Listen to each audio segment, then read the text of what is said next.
গরমে নিজেকে এবং নিজের পরিবারের প্রতিটা সদস্যকে কি করে সানস্ট্রোক থেকে আপনি প্রোটেক্ট করতে পারেন এটা নিয়ে আজকে কথা বলবো। বিকজ প্রতি বছর প্রায় হাজার হাজার মানুষ সানস্ট্রোকে মারা যায়। এর কারণ এই প্রচন্ড গরম। তাই সবার প্রথমে আমরা জেনে নিই যে কি কি বিশেষ সতর্কতা আমরা অবলম্বন করব।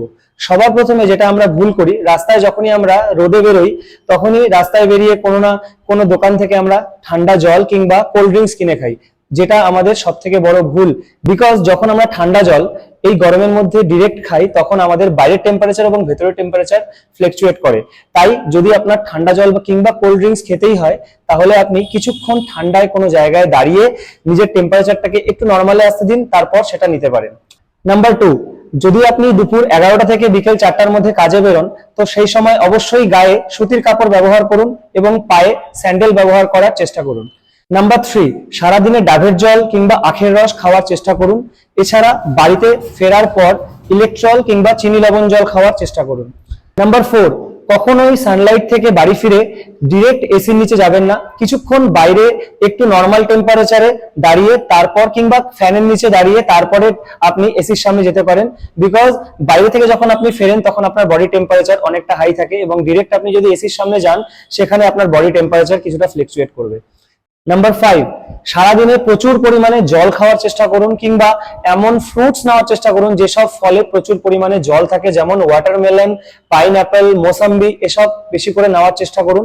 এবং সারাদিনে চেষ্টা করুন যদি আপনি মেল হন তো 4.5 লিটার জল খাওয়ার, যদি আপনি ফিমেল হন তো অ্যাটলিস্ট 3.5 লিটার জল খাওয়ার। এই গরমে আপনি চেষ্টা করুন, তো এতে আপনার বডি হাইড্রেট থাকবে এবং আপনার সানস্ট্রোকের থেকে সম্ভাবনা অনেক কম থাকবে। তো নাম্বার 6, আমরা যখন জিমে যাই এবং জিমে গিয়ে ওয়ার্কআউট করি তখন আমাদের বডি টেম্পারেচার অনেক হাই থাকে। আমাদের মধ্যে অনেকেই আছে যারা এসির সামনে গিয়ে ডিরেক্ট সামনে চলে যায়, তো এটা কখনোই করবেন না। বিকজ আমরা যখন ওয়ার্কআউট করি তখন আমাদের টেম্পারেচার অনেকটা বেশি হাই থাকে। এটা কখনোই করবেন না, এটা আপনার জন্য এবং আপনার শরীরের জন্য খুব হার্মফুল হতে পারে। এবং জিম শেষ করে কখনোই ডিরেক্ট সানলাইটে যাবেন না। জিম শেষ করার পর কিছুক্ষণ ওয়েট করুন, তারপরে বাইরে বেরোন এবং বাইরে বেরোলে অবশ্যই একটা আমব্রেলা ক্যারি করবেন। নাম্বার 7, আমাদের মধ্যে অনেকেই ভুলটা করে যে ডিরেক্ট সানলাইট থেকে বাড়িতে ফিরেই ডিরেক্ট ঠান্ডা জল দিয়ে স্নান করে, তো এটা কখনোই করবেন না। আপনি সারাদিনে 3বারও স্নান করতে পারেন, বাট কখনোই সানলাইট থেকে ডিরেক্ট এসে স্নানে যাবেন না। কিছুক্ষণ ওয়েট করুন, বডি টেম্পারেচারকে নর্মালে আসতে দিন, তারপরে স্নানে যান। নাম্বার 8, যদি আপনি বাইক বা স্কুটি কিছু চালান তো অবশ্যই মুখ এবং হাত ঢেকে চালাবেন।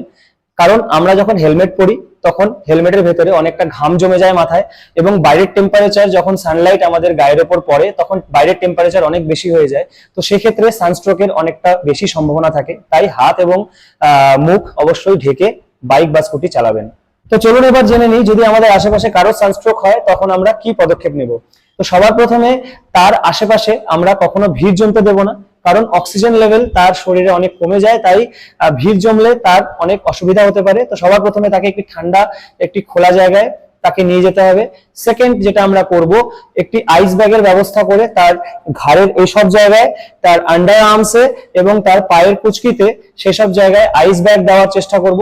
এছাড়া যখন তার সেন্স ফিরে আসবে তখন তাকে চিনি লবণ জল কিংবা ওআরএস দেওয়ার চেষ্টা করুন। এবং যদি পরিস্থিতি খুব খারাপ হয় তো অবশ্যই ডক্টরের সাথে কনসাল্ট করুন, তাকে হসপিটাল নিয়ে যাওয়ার চেষ্টা করুন। তাই সবশেষে একটাই কথা বলবো, যদি আপনার চোখের সামনে এরকম কোনো ঘটনা ঘটে তো তাকে এড়িয়ে যাবেন না। কারণ আজকে যদি আপনি তাকে এড়িয়ে যান, এক সময় যদি আপনার সাথেও সেম ঘটনা হয় তখন আপনাকেও অন্যরা এড়িয়ে চলে যাবে। যদি এই ভিডিওটা ভালো লাগে অবশ্যই নিজের ফ্রেন্ডদের সাথে, ফ্যামিলি মেম্বারদের সাথে শেয়ার করবেন এবং দেখা হচ্ছে নেক্সট ভিডিওতে।